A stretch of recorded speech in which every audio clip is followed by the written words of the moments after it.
Hey guys, hope you're doing well.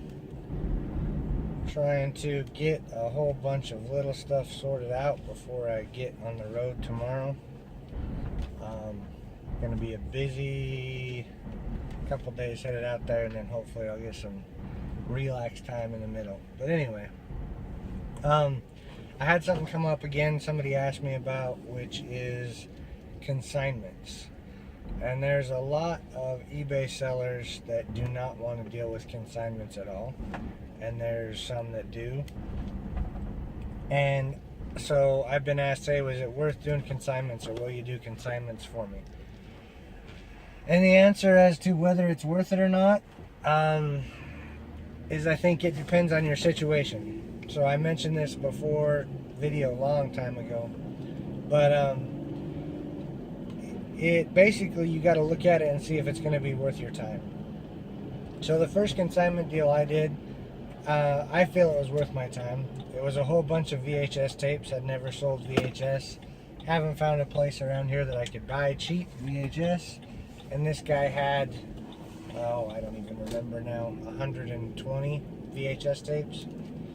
And I mean, a bunch of them are just common VHS. A bunch of them, or a few of them, were really high-end ones.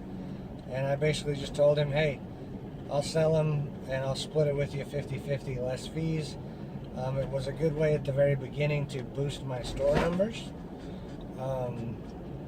And there were a few items that sold for $25, $30.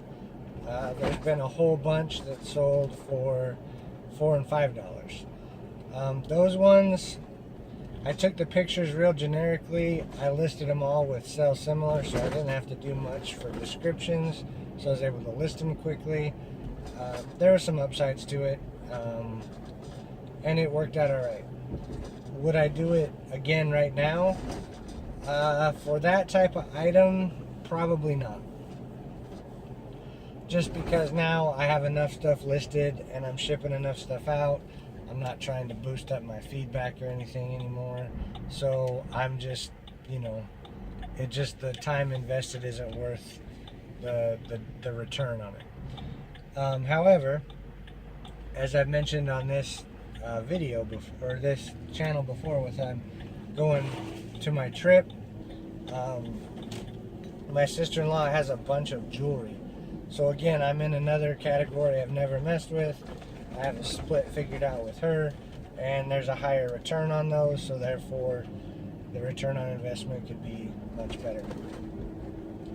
So it really just depends on what your model is at the time.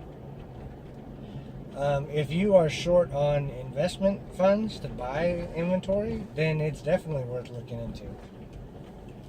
The things I would say to watch for, though, make sure going into it you have in writing how much you're going to charge for listing. And keep in mind, if you go to a brick and mortar consignment store,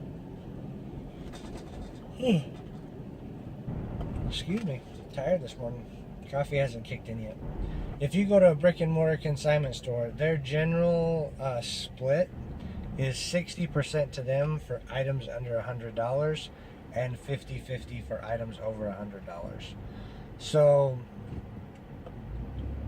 I mean, you really shouldn't be under that, because you don't have a store, but you're storing it, and you're getting to a broader audience than a brick and mortar consignment store. And honestly, to make it worth your time, that's probably where you're going to have to be.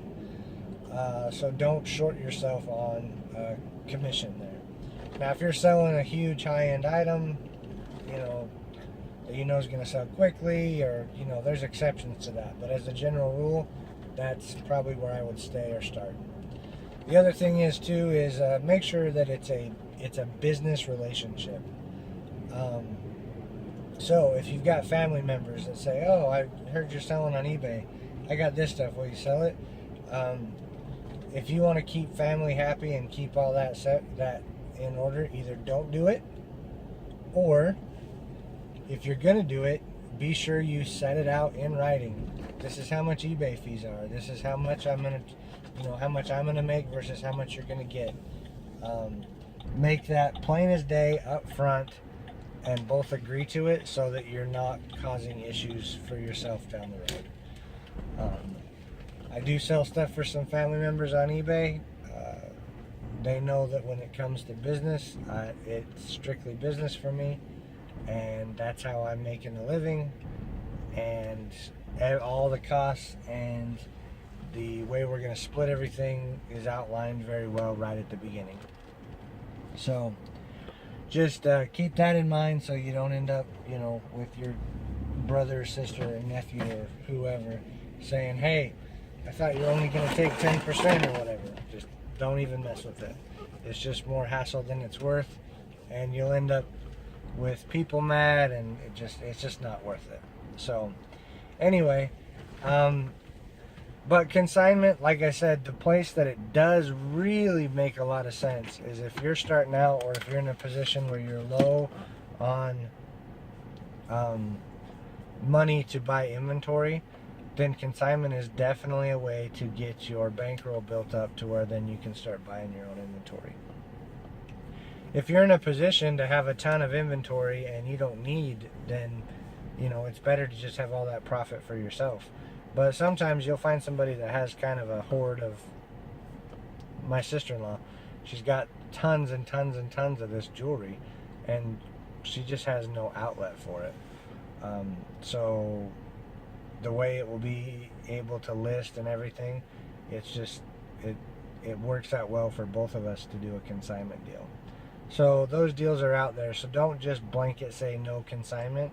But I mean, there's guys, Mike from Global Voodoo, I don't think he's talked specifically about consignment, but he talks about managing multiple eBay accounts for different sellers, to where it's pretty obvious he's doing some consignment work, and he's doing his own stuff too. So anyway, just for what it's worth, if you're going to do that consignment, do your homework up front. Make sure everyone's on the same page so that you don't have those disagreements down the road. So till next time, guys, hopefully I'll talk to you from the road. Hit that thumbs up button if this has been helpful. Comment and I'll answer those questions down below. And until next time, keep listing, keep sourcing, and we will see y'all then.